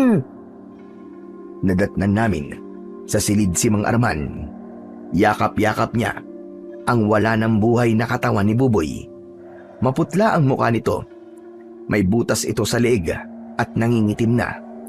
Para bang kanina pa itong patay. Hindi ko namalayan na tumutulo na pala ang luha ko sa mga mata ko. Dala ng matindi kong galit, sinuntok ko ang dingding ng pinto ni Mang Arman. Wala akong kwenta. Hindi ko nailigtas si Buboy. Ang hayop na aswang na yun. Magbabayad talaga siya. Delphin, huwag mong sisihin ang sarili mo sa nangyari. Hindi. Kasalanan ko to, Ninong eh. Kung naging maagap lang sana ako sa pagpunta rito, hindi masisipsip ng aswang ang dugo ni Buboy. Imbis na sisihin mo sarili mo, hanapin mo ang aswang na anduduno at siyang pagbayari mo. Tinapik ni Ninong Roy ang balikat ko. Saka kami napasulyap sa gawi ni Mang Arman. Parang dinudurog ang puso ko habang pinagmamasdan ko silang mag-ama. Binuhat ni Mang Arman si Buboy, saka siya lumabas ng bahay. Sumunod kami sa kanya at wala kaming nagawa para pigilan siya. Lumuhod siya sa lupa habang nakatingala sa langit. Sumisigaw siya ng malakas habang umiiyak. Mga hayop kayo! Tayo magtutuos kung sino man ang gumawa nito sa anak ko. Patay na ang anak ko. Pero pinatay niyo pa dahil sa kasamaan niyo. Isinusumpa ko sa bangkay ng anak ko. Papatayin ko kayong mga halimaw kayo! Akma ko sanang lalapitan si Mang Arman. Nang pigilan ako ni Ninong Roy, umiling siya habang may luha ang kanyang mga mata. Wag. Pabayaan mo siya, Delphin. Alam ko kung gaano kasakit ang mawalan ng anak. Dahil naranasan ko na yan. Para ako mababaliw nun. Kaya magagawa lang natin para sa kanya ay samahan si Arman sa pagdadalamhati niya. Tama po kayo, Ninong. Nakakaawa naman po si Mang Arman. Nakuyom ko ang mga kamao ko dahil sa labis na galit. Ipinangako ko sa sarili ko na bibigyan ko ng hustisya ang nangyari kay Buboy. Nang gabing yon, hinayaan naming magluksa si Mang Arman. Pagkalipas ng 3 araw, inilibing na si Buboy. Nalaman din namin na hindi lang si Buboy ang biktima ng gabing yon. May 2 pang bata na mayroong sakit sa baga ang namatay. Lahat sila ay butas ang leeg at natuyo ang katawan. Dahil sa mga nangyari kay Mang Arman, hindi na siya makausap ng maayos. Hindi rin kumakain. Madalas ay umiiyak lang siya, lasing at nagwawala. Kaya mas lalo kong pinagbutihan ang paghahanap sa aswang na anduduno na namemerwisyo sa aming baryo. Isang gabi, bumisita kami ni Ninong Roy sa bahay ni Mang Arman dahil nabalitaan naming may sakit ito. Habang nag-uusap kami, dumating si Tatang Teban. May dala siyang mga halamang gamot. Naabutan niyang pinag-uusapan namin ang tungkol sa plano naming pagtugis sa aswang na anduduno. Nakikiramay ako sa nangyari sa anak mo, Arman. Pasensya ka na. Ito lang ang maitutulong ko sa iyo. Marami pong salamat sa mga halamang gamot na to, Tatang Teban. Pero, hindi ko na ito kailangan. Dahil gusto ko na rin mamatay. At sumunod na sa aking anak. Huwag mong sabihin yan, Arman. Mas kailangan mo magpalakas para mabigyan mo ng hustisya ang nangyari sa anak mo. Tama si Tatang Teban, Arman. Kailangan mo magpakatatag. Minsan ko na rin pinagdaanan ng sakit na nararanasan mo ngayon. Kaya lumaban ka. Huwag kang susuko. Kung gusto ninyong mapatay ang aswang na anduduno, magbantay kayo sa bahay ng taong may sakit. Siyak na magmamanman siya roon. Maghihintay siya ng tamang pagkakataon para umatake sa kanyang biktima. Plano na po namin yan, Tatang Teban. Mabuti naman kung ganon. Sa oras na mahuli niyo ang aswang, ipaalam niyo kagad sa akin. Ako mismo ang papatay sa kanya. Dahil sa mga sinabi ni Tatang Teban ng mga sandaling yon, nakaisip ako ng plano para makaganti sa aswang na anduduno. Hinintay ko munang umalis ang matanda bago ko kinausap sina Mang Arman at Ninong Roy. Teka, bakit hindi mo sinabi ang tungkol sa plano habang nandito pa si Tatang Teban? Narinig niyo naman po, di ba? Balak ng matanda na sumama sa atin. Makakabigat lang po siya sa plano natin. Isa pa, yun na nga, matanda na po siya. Baka mahirapan lang siya. Kung sa bagay, may punto sinabi ni Delpin, Roy. Teka, ano bang binabalak mo, Delpin? Magbabantay po tayo sa libingan ni Buboy para abangan ang aswang na anduduno. Sa oras na nakawin niya ang bangkay ni Buboy, gagawin natin ang pagpatay sa kanya. Sang-ayon ako sa naiisip mong plano, Delpin. Pero, hindi madali naiisip mong plano, Delpin. Hindi natin kabisado ang lakas ng kalaban. Kaya nga po kailangan natin ng matinding paghahanda. Kapag nasa harap ng puntod ni Buboy ang aswang na anduduno, yun na rin ang pagkakataon natin para umatake. Pumayag sina Mang Arman at Ninong Roy sa plano ko. Dahil gusto na talaga nilang matapos na ang paggasik ng lagim ng mga aswang na anduduno sa baryo namin. Pagsapit ng gabi, sinimulan naming magbantay sa loob ng sementeryo. Nagtago kami sa likod ng isang malaking puno habang tanaw namin ang puntod ni Buboy. Dinala ni Ninong Roy ang kanyang matalas na itak. Si Mang Arman naman ay sibat na kawayan ang bitbit. Samantalang ang armas ko ay ang buntot ng pagi. Lahat ng sandata namin, binuhusan ko ng langis na may orasyon. Nagaplas din kami ng katas ng dahon ng sambong sa katawan upang nang sa ganon ay hindi kami maamoy ng aswang. Palitan kaming tatlo sa pagbabantay. Matyaga kaming naghihintay. Hindi namin ininda ang pagod at puyat. Maya-maya pa ay biglang uminit ang buntot ng pagi. Napaunat ako sa aking kinatatayuan. Umalis to po kayo sa pagdating ng aswang na anduduno. Nararamdaman ko pong nasa paligid lang po siya. Kailangan natin maghiwalay ng pinagtataguan para mahuli natin ang aswang. Tama ka, Roy. Sige, dito ako sa kanan. Ikaw naman, Delpin. Maiwan ka rito. Sige po. Naghiwalay kami ng pinagtataguan. Ilang minuto ang lumipas ay narinig namin ang kaluskos sa paligid. Sinilip ko ang kinaroroonan ng puntod. Sa tulong ng liwanag mula sa buwan, napansin ko ang dahan-dahang paglapit ng nilalang sa libingan ni Buboy.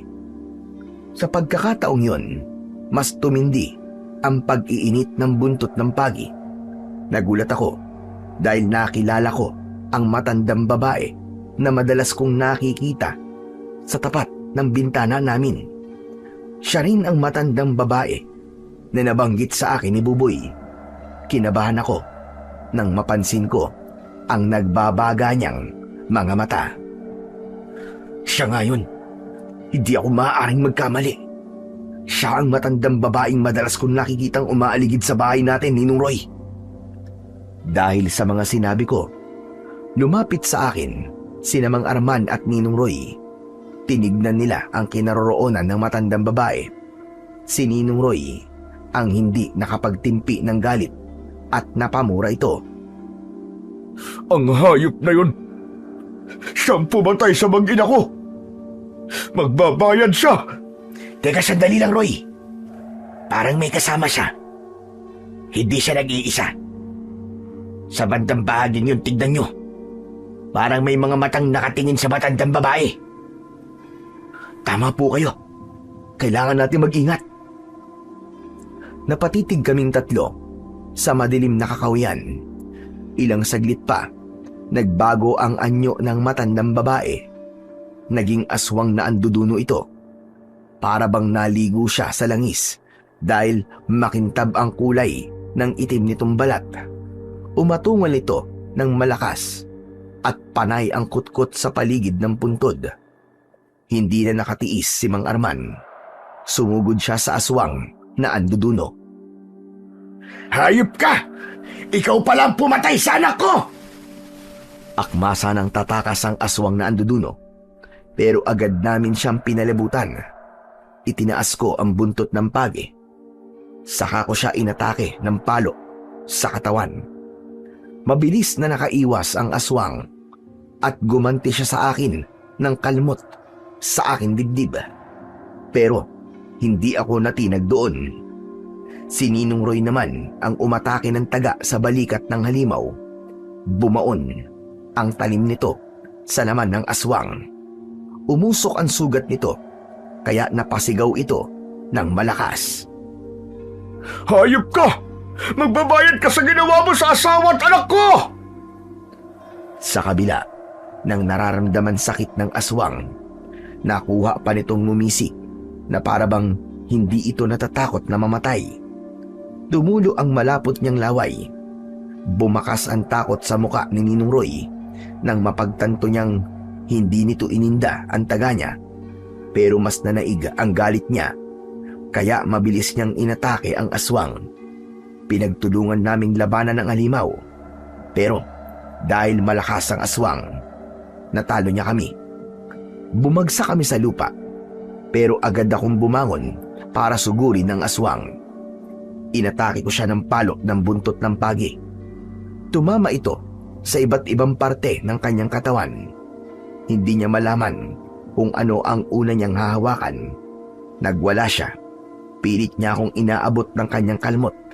Pero nakakaiwas ako at gumanti sa kanya ng hagupit ng buntot ng pagi. Maya-maya pa ay bumangon na rin sina Mang Arman at Ninong Roy. Sabay silang umatake sa aswang na anduduno. Pero sadyang napakaliksi talaga ng kilos nito. Sa isang iglap lang, nagpalit ito ng anyo bilang isang malaking aso. Nasindak ang mga kasama ko at natulala dahil sa takot. Hindi ako nagpadala sa takot ko.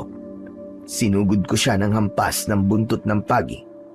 Tinamaan ko siya sa leeg, pero gumanti siya ng kagat sa braso ko at nabitiwan ko ang buntot ng pagi.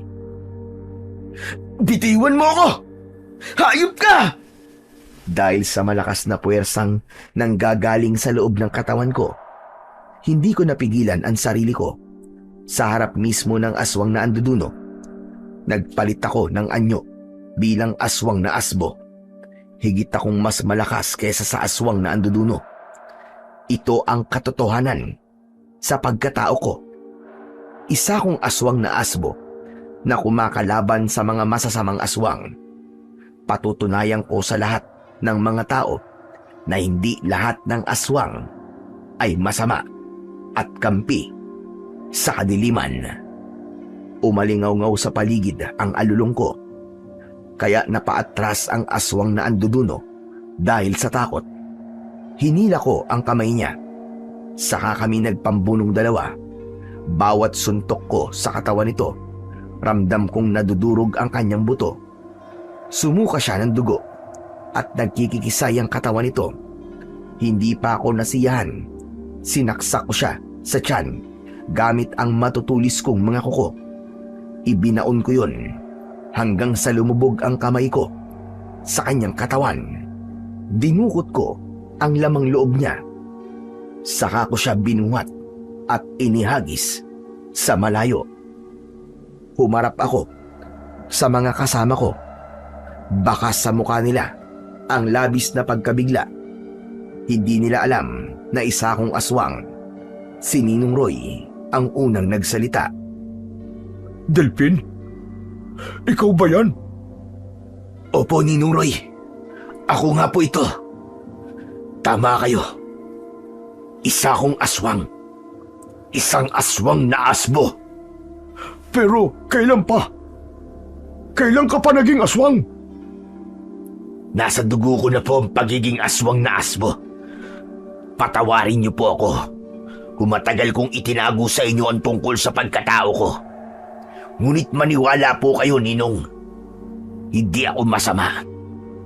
At kahit kailan, hindi po ako tumikim ng dugo at karne ng tao. Hayop lang po ang kinakain ko. Hindi napigilan ni Ninong Roy ang hindi masuka. Naiintindihan ko kung bakit ganun ang reaksyon niya. Si Mang Arman naman, lumapit siya sa akin. Nangingilid ang luha nito sa kanyang mga mata. Alam ko na hindi mo ginusto na maging aswang. Saksi ako sa pagiging mabuti mong nilalang. Hindi kita husgan. Sa halip magpapasalamat ako sa iyo dahil tinulungan mo kaming harapin ng mga aswang na anduduno. Marami pong salamat, Mang Arman. Lumapit na rin si Ninong Ray sa akin at niyakap niya ako ng maigpit. Patawarin mo ako, Delphin. Nabigla lamang ako sa mga sinabi ko sa iyo. Nang bumitaw siya sa pagkakayakap sa akin, bumalik ako sa pagiging tao. Saka ko dinampot ang buntot ng pagi. Dahil hindi ako tumikim ng dugo at karne ng tao, walang epekto sa akin ang langis at ng buntot ng pagi. Magsasalita pa sana ako nang mula sa likuran ko, lumukso ang bagong dating na aswang na anduduno. Hindi ako nakapalag nang suntokin niya ako sa muka. Pasadsad akong bumagsak sa lupa. Inibabawan ako ng halimaw. Itinaas niya ang kamay ko. Balak niyang saksakin ako gamit ang kanyang matutulis na mga kuko. Pero bago pa yon lumapat sa katawan ko, may lumipad na sibat at bumaon yun sa likod ng halimaw. Umatungal ito ng malakas dahil sa labis na sakit. Saka maliksing tumalon paalis sa ibabaw ko. Nakita ko na nanggaling ang sibat kay Kapitan Nolasco. Kadarating lamang nito kasama ang kanyang mga tanod. Nagsimulang tumakas ang halimaw nang makita nito ang paparating na iba pang grupo ng mga kalalakihan. Ang mga lalaking ito ay kamag-anak ng 2 batang namatay. Armado ng sibat, nakawayan ang mga ito. Nagsigawan ang mga kalalakihan na bagong dating at sinabing habulin ang halimaw na yon. Lahat sila ay sumunod sa aswang. Mabilis akong tumayo at kinausap ko sina Mang Arman at Ninong Roy. Mang Arman, Ninong Roy, magbantay po muna kayo rito. Susundan ko lang po mga taong yun. Pasensya ka na, Delphin. Nabigla kami kanina sa ginawa sa'yo ng aswang. Mabuti na lang at naging maaga pang pagresponde ni Kapitan Nolasco. Sige na, sundan mo na sila. Kami na ang bahala rito. Sige po, Ninong. Kailangan ko nang umalis. Baka hindi ko na po sila maabutan eh. Mabilis akong tumakbo para sundan ang mga lalaki at ang aswang na tumakas. Nagkakagulo ang mga ito sa paghabol sa halimaw. Kaya naman, mas binilisan ko ang pagtakbo. Mabuti na lang at hindi pa sila nakakalayo. Kaya naabutan ko sila malapit sa kakawian. Narinig ko ang sinabi ni Kapitan Nolasco sa mga kalalakihang kasama nito. Hindi na raw makakalayo ang aswang na anduduno dahil napuruhan daw ito sa likod. Inutos din ni Kapitan Nolasco na maghiwa-hiwalay sila sa paghahanap sa aswang. Nahati kami sa 2 grupo, saka kami naghiwalay ng direksyon para sa paghahanap ng aswang na anduduno. Hindi pwedeng makatakas ang aswang na yun dahil tiyak nababalikan niya ang mga bangkay. Lalo na at napatay ko ang isang kasama niya. Sa paghahanap namin ni Kapitan Nolasco, pinasok namin ang kakawian. Naamoy ko ang malansang simoy ng hangin. Palatandaang hindi pa nga nakakalayo ang aswang na anduduno. Sandali lang po, Kapitan Nolasco. Kung nasugatan ng aswang na yon, ay tiyak po natutulo ang dugo niya sa lupa. Meron pong mga bakas ng dugo sa bahagin to. Sinabi ko rin sa mga kasama ko na sundan namin ang patak ng dugo sa lupa. Kaya agad silang tumalima. Sa pagsunod namin sa mga patak ng dugo, nakarating kami sa tapat ng isang malaking puno. Dito na tumigil ang mga patak ng dugo. Hindi na namin alam kung saan nagtungo ang halimaw na yon. Ngunit naramdaman ko ang kanyang presensya sa itaas ng puno. Saktong pagtingala naming lahat, nakita namin ang isang matandang babae na nagtatago sa sanga ng punong kahoy. Mga kasama, ayun yung aswang! Nasaan yung tao na siya? Nanghihina ang aswang habang duguan ang katawan nito. Pilit niyang itinatago ang kanyang muka. Kinabahan ako dahil kilala ko ang matandang babae. Lola Biring! Diyos ko! Lola Biring, isa kayong aswang na anduduno! Kung ganun, ikaw ang pumatay sa sarili mong apo! Maging si Kapitan Nolasco ay hindi makapaniwalang si Lola Biring ang aswang na hinabol namin kanina. Hindi ko alam kung paanong nangyari na isa itong halimaw.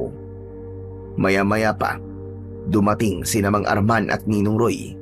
Nagulat sila nang makita si Lola Biring. Dahil bumababa na ng puno si Lola Biring, sinibat nila ito ng kawayan. Pinagtulungan nila ito. Dumating rin ang iba pa naming mga kasama para pagtulungan sibatin ng kawayan ang aswang na si Lola Biring. Nakikiusap ito na huwag siyang papatayin, ngunit bingi na ang mga tao sa pakiusap niya dahil sa mga buhay na kinuha niya. Pinagbababato namin ang aswang hanggang sa tamaan ito sa ulo. Hindi kami titigil dito hanggat hindi ka namin napapabagsak, hayop ka! Sa huling pag-asinta ni Mang Arman ng sibat dito, tinamaan ito sa sikmura at nalaglag siya mula sa sanga ng puno. Mabilis ko siyang nilapitan. Pagkatapos ay inapakan ko siya sa bandang dibdib. Iniabot sa akin ni Ninong Roy ang matalas niyang itak. Pero nang sasaksakin ko na siya, may malakas na pag-angil akong narinig mula sa aking likuran. Nakita ko ang isa pang aswang na anduduno. Di hamak na mas malaki siya kumpara sa aswang na si Lola Biring.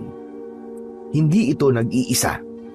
Sumulpot sa likuran nito ang dalawa pang aswang na anduduno. Hindi na nag-aksaya ang mga ito ng oras. Agad silang umatake sa mga kasama ko. Nagsipulasan ang mga tanod, pati si Kapitan Nolasco.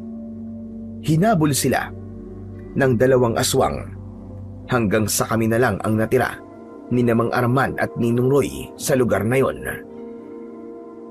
Balak mo bang iligtas ang kasama mo? Pwes huli na, dahil papatayin ko na siya! Umangil ang aswang.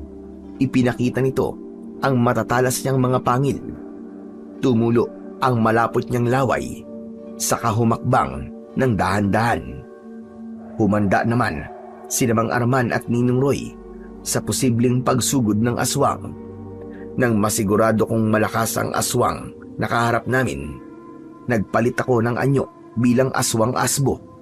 Sa harap ng aswang, dinurog ko ang katawan ni Lola Biring hanggang sa sumuka ito ng dugo. Umatungal ang aswang na anduduno. Tignan mo tong demonyo ka! Kung paano ko tapusin ang buhay ng kasama mo! Mamamatay na kayo pare-pareho! Tinaga ko ang leeg ng halimaw na si Lola Biring. Umusok ang sugat nito at bumulwak ang dugo mula sa nakabuka nitong sugat. Humiwalay ang ulo sa katawan ng halimaw, dahilan para lalong umatungal sa galit ang aswang na nakatayo sa harapan namin. Nagulat kaming tatlo nang magsalita ang pinuno ng mga aswang na anduduno. Hindi! Hayop ka! Magbabayad ka! Pinatay mo ang asawa ko! Nagulat ako sa sinabing yun ng aswang na anduduno. Sumugod ang aswang na tila nauulol na asong galit. Sinalubong ko siya ng taga na agad nitong naiwasan. Nagpambuno kaming dalawa habang pinanonood kami ni Mang Arman at Ninong Roy. Tinamaan ako sa dibdib ng suntok ng aswang. Pasadsad akong tumalsik sa kakawyan. Sa pagtayo ko para umatake ulit, lumipad ang maraming sibat papunta sa akin. Inakala ng mga bagong dating na mga kalalakian na kalaban ako. Kaya agad na pumagitna si Mang Arman at Ninong Roy. Mga kasama, sandali! Hindi siya kalaban natin, kundi ang isang yun! Nabaling ang atensyon ng mga tao sa itinuro ni Mang Arman. Napaatras ang aswang na anduduno nang mapagtanto niyang nasa panganib siya. Sinubukan itong tumakas, ngunit agad ko siyang nilundagan. Tinamaan ko siya ng kagat sa balikat. Saka ko siya kinalmot sa dibdib. Bumagsak ito sa lupa habang umaangin ng malakas. Gumanti siya sa akin ng suntok. Tinamaan niya ako sa muka, ngunit hindi ako natinag. Malakas kong itinarak ang kuko ko sa kanyang tiyan. Nahirapang manlaban ng halimaw, lalo na at napapaligiran na siya ng mga kasama ko. Inulit ko ang pagtarak ng kuko ko sa kanyang katawan. Saka ko siya sinaksak sa dibdib, direkta sa kanyang puso. Nagpumiglas ito dahil sa labis na sakit, kaya tinamaan niya ako sa leeg. Pasadsad akong bumagsak sa lupa. Akmang aatake ulit ang aswang na anduduno sa akin. Lumipad ang maraming sibat na kawayan. Tinumbok ng mga ito ang nakatayong aswang. Lahat ng mga sibat ay bumaon sa katawan nito hanggang sa bumagsak siya sa lupa habang naliligo sa sarili niyang dugo. Agad ko siyang nilapitan at pinugutan ko ito ng ulo. bumalik ang dati nitong anyo bilang isang tao. Nanlaki ang mga mata ko sa nakita ko. Si Tatang Teban ang nakahandusay sa lupa. Napaluhod ako sa tabi nito, kasunod ng pagbabalik ng anyo ko bilang tao. Lahat ng mga nakasaksi sa pagbabagong anyo namin ni Tatang Teban ay nagulat. Hindi sila makapaniwalang si Tatang Teban ang aswang na matagal nang namiminsala sa baryo namin. Nagpanggap pa itong mabuting tao upang hindi siya paghinalaan na isa siyang aswang. Muntik akong maniwala sa kabutihan nito, pero hindi ko maiwasang hindi malungkot dahil kahit pagkukunwari lang ang ipinakita niyang kabutihan sa akin, naging malaking tulong pa rin sa akin ang mga gamot niya. Lumapit sa akin sina Ninong Roy at Mang Arman. Inalalayan nila akong tumayo at hinarap ang mga tao. Nagulat po ako na si Tatang Teban ang aswang na anduduno. Pero mas nagulat po ako sa relasyon niya kay Lola Biring. Ang buong akala ko po, walang asawa si Tatang Teban. Lumapit si Kapitan Nolasco sa amin at ipinaliwanag niya ang kanyang natuklasan tungkol sa pagkatao ng mga aswang. Kanina raw, nang hinabol sila ng 2 aswang, ay nakausap nila ang mga ito habang naghihingalo. Tinanong raw niya ang mga ito kung sino ang pinuno nila. Kaya nalaman nilang si Tatang Teban ang aswang. Nalaman naming ang aswang na anduduno na una ko nang napatay sa sementeryo ay ang pangalawang asawa ni Tatang Teban na unang napabalitang patay na. Yung pala ay itinatago lamang ito para malayang makapambiktima. Samantalang si Lola Biring naman ay unang asawa ni Tatang Teban. Pinili ng matanda na mamuhay ng mag-isa. Si Linda na apo nito ay hindi niya totoong apo, kaya ayos lang sa kanya na patayin ito dahil anak ito ng kanyang manugang sa una nitong asawa. Nalaman daw ng matanda na niloko ang kanyang anak. Kaya naman, nang magpakamatay ang anak nito, ay pinatay din ni Lola Biring ang sarili niyang manugang at isinunod niya si Linda. Lahat ng yun ay nanggaling sa kwento ni Kapitan Nolasco. Wala talagang pinipili ang mga aswang. Kapag nagugutom sila, papatay at papatay sila. Mabawasan lang ang gutom na nararamdaman nila. Ngunit hindi lahat. Dahil meron pang mabuting aswang na kagaya ni Delpin. Hindi niya ginaya ang mga kauri niya. Sa halip, nagpakita siya ng kabutihan sa mga tao at naging kampi pa rin siya sa liwanag. Sumang-ayon si Kapitan Nolasco sa sinabing yun ni Mang Arman. Lahat ay tumingin sa gawi ko. Nagpasalamat silang lahat sa ginawa ko. Hindi nila tinignan ng pagiging aswang ko. Tinanggap nila ako ng buong buo. Isang pangyayari sa panaginip ko lang inaasahan. Hindi ko akalain na pwede palang mangyari sa totoong buhay. At lahat naman ng mga taong nakasaksi sa pagiging aswang ko ay nangako na ililihim nila sa lahat ang tunay kong pagkatao. Kaya naging magaan ang loob ko ng gabing lisanin namin ang lugar na yon. Sa kabilang banda, hindi lubos ang aking kasiyahang nararamdaman dahil alam ko, napatay ko man ang mga aswang na anduduno. Walang magbabago. Hindi na maibabalik ang mga buhay na nawala. Nang mga oras na yon, isa lang ang natutunan ko. Hindi batayan ng anyo o pagiging aswang para gumawa ng kabutihan sa kapwa.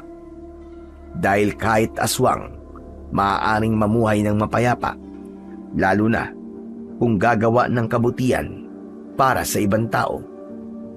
Hindi ko man lubos na mabago ang tingin ng mga tao sa mga aswang. Ang mahalaga, mananatiling mabuti akong nilalang sa paningin nila. Ipinagpatuloy ko ang pagtulong sa mga tao Naging mahusay akong albularyo at marami akong napagaling na mga taong may malubhang karamdaman. Kaya isang araw, habang nagpapahinga ako sa balkonahe, nilapitan ako ni Ninong Roy. Anong iniisip mo, Delphin? Mukhang malayo ang tinatanaw mo. Bigla ko lang po naalala si Tatang Teban. Nang mawala po siya, napunta sa akin ng mga naiwan niyang tanim na mga halamang gamot. Sana sa pamamagitan po ng kanyang mga gamot, marami pa akong mapagaling. Kalimutan mo lang tungkol sa mga nangyari. Wala na ang mga aswang at hindi na sila mamiminsala pa.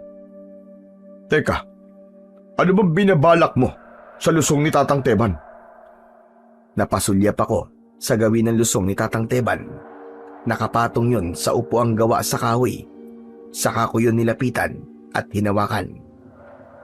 Susunugin ko po ito para tuluyang mawala na ang bakas ng mga aswang na anduduno. Nalaman ko na sa tuwing nagbabayo ng palay si Tatang Teban, naririnig niya sa alingaw-ngaw nito ang iyak ng mga kaanak ng namatayan.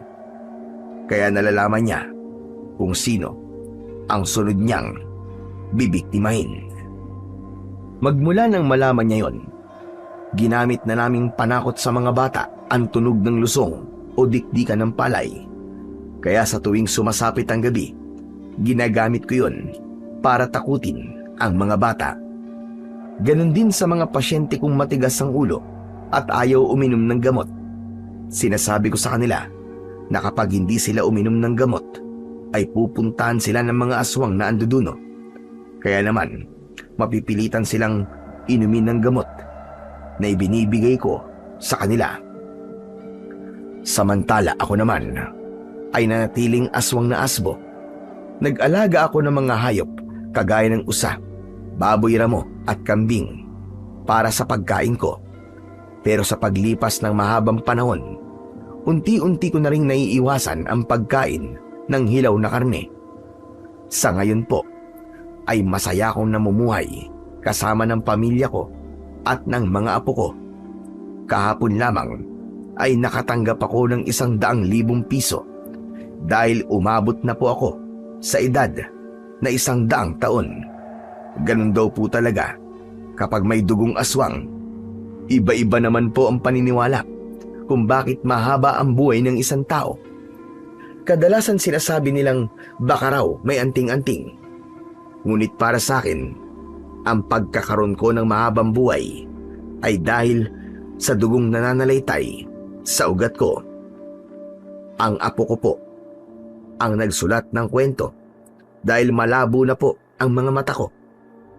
Kaya sobra po akong nagpapasalamat sa inyo, Sir Blair, dahil ang kwento ko ang napili niyong ibahagi sa inyong masugid na mga taga-suporta. Hanggang dito na lang po ang aking kwento. Lubos na nagpapasalamat, Delphin. Sa bawat araw na ginawa ng Diyos para sa atin, ay binibigyan niya tayo ng pagkakataong pumili ng landas na tatahakin. Nasa mga kamay natin kung papanig ba tayo sa kabutihan o sa kasamaan. Pinatunayan lamang na hindi lahat ng aswang ay masama. Kaya wag nating huhusgahan ang pagkatao nila batay sa panlabas nilang itsura. Dahil sa mata ng Diyos, lahat tayo ay pantay-pantay. Maraming salamat po sa walang sawa niyong pagsuporta at pakikinig sa aking mga YouTube channel na The Voice Addict at Apong Isaac. Hanggang sa muli, at pagpalain po nawa kayo ng Diyos na may kapal.